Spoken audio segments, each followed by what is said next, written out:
作れる男。いい男じゃない？ワンパンレモンソーセージパスタ。料理できない男を置いてかれる。共働きの時代で家事できないって誰が助けんだよ。誰も助けねえよ。セルフサービスだぞ。そもそも彼女すらいねえか。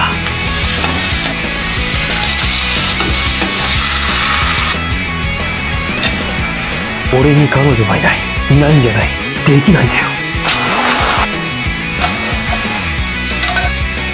保存して料理できない男にこれを送っとけよ。